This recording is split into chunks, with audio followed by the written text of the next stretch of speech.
tout cas, c'est une situation que je rencontre très souvent quand on reçoit des prospects, c'est qu'on ne sait pas là où ils veulent aller et eux-mêmes ne savent pas là où ils veulent aller. Si j'ai besoin vraiment d'un revenu rapide, entre 2 et 5 ans par exemple, ou même, voire même instantané, j'ai besoin d'avoir des fonds propres qui travaillent pour moi ou un énorme rendement. C'est que vous devez définir vos objectifs. Différents objectifs qui sont propres à vous et uniquement à vous. C'est tout. Parce que dupliquer les objectifs d'une personne qu'on ne connaît pas ou qu'on a croisé sur des réseaux sociaux, etc., ça ne fonctionne pas et ça ne sert à rien.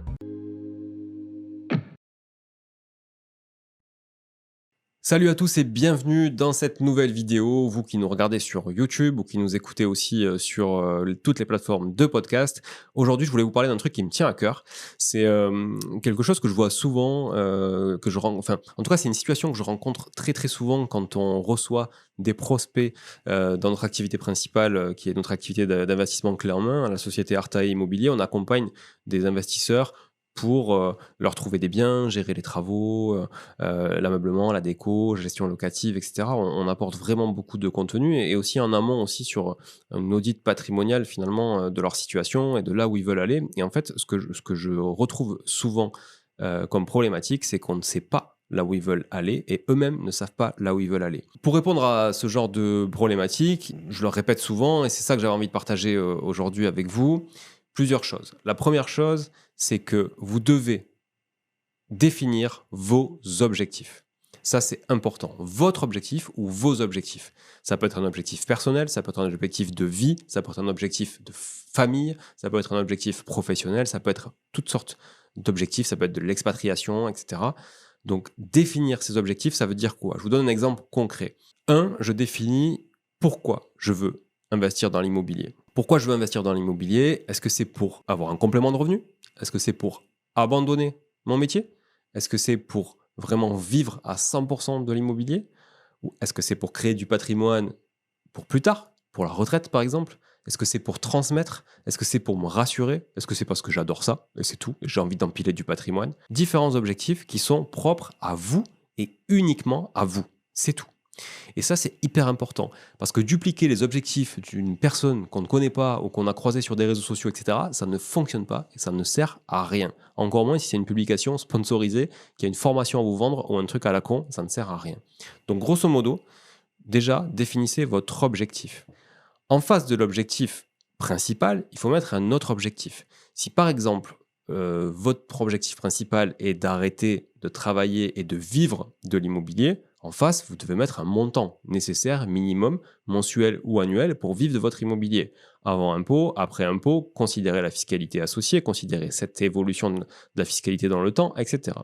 Donc ça, c'est important. Si votre objectif, par exemple, c'est d'avoir un complément de revenu à la retraite, il faut vraiment aussi savoir ce qu'est ce complément de revenu attendu. Combien on met en face? Est-ce que c'est 1 000 €, 2 000 €, 3 000 € etc. par mois? Pareil quand vous avez besoin d'y vivre. Pareil si vous avez besoin d'un complément de revenu instantané. Et la troisième chose, qui n'est pas un objectif, mais ce qu'on appelle l'horizon, c'est très important, c'est sous combien de temps? Sous combien de temps j'ai envie d'arrêter de travailler? Sous combien de temps je veux partir à la retraite ou en retraite à anticiper? Et donc, sous combien de temps je dois récupérer cette somme? Parce que vous comprendrez bien que si c'est sous 2 ans, 5 ans ou 20 ans, c'est pas la même chose. Si c'est dans 20 ans, 25 ans, même 15 ans, on peut aller générer énormément d'ambition en créant de la dette parce qu'on a le temps qui est avec nous et l'immobilier, c'est du temps long. Maintenant, si on est rapide, si on a un objectif rapide, on doit faire vraiment attention à bien choisir son investissement en fonction et notamment aller chercher des investissements avec du rendement plus important à court terme, quitte à avoir une rentabilité à moyen long terme moins impactante et moins importante, qui pèse moins aussi dans le taux de rendement interne de votre projet, le fameux TRI, prendre un truc hyper court-termiste avec du rendement et peut-être aussi aller mettre, à contrario de ce que vous pouvez souvent entendre ou lire de la part de formateurs qui vous racontent un peu des conneries, c'est peut-être aussi se dire je mets un peu plus de cash aujourd'hui parce que j'ai pas le temps d'aller bénéficier de l'effet de levier en remboursant des intérêts sur les premières années et puis en remboursant moins à la fin des autres années. Donc c'est là vraiment que je vais à la fin sur les dernières années, et c'est là que je vais capitaliser plus dans le temps. J'ai pas le temps en fait. Si j'ai besoin vraiment d'un revenu rapide, entre 2 et 5 ans par exemple, ou même voire même instantané, j'ai besoin d'avoir des fonds propres qui travaillent pour moi ou un énorme rendement. Voilà, ça c'est deux choses différentes. Pourquoi je vous dis ça? Objectif horizon. En fait, c'est très clair. Je vais vous donner un parallèle que j'adore, qui est un exemple très concret.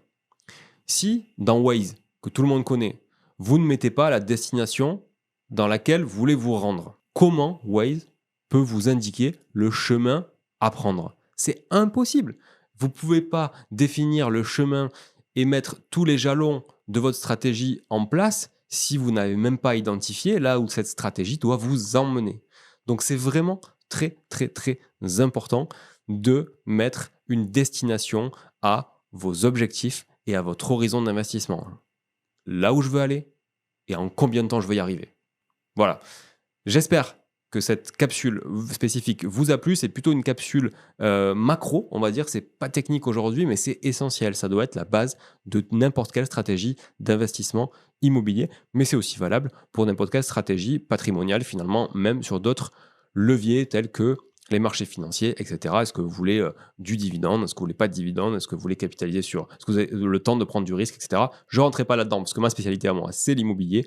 Mais en tout cas, j'espère que vous l'aurez compris et que cette capsule aura été très claire. Et je vous dis à très vite. Et n'hésitez pas à liker, partager et commenter aussi tous ces contenus sur les différentes plateformes réseaux sociaux sur lesquels nous sommes. À très vite. Ciao, ciao.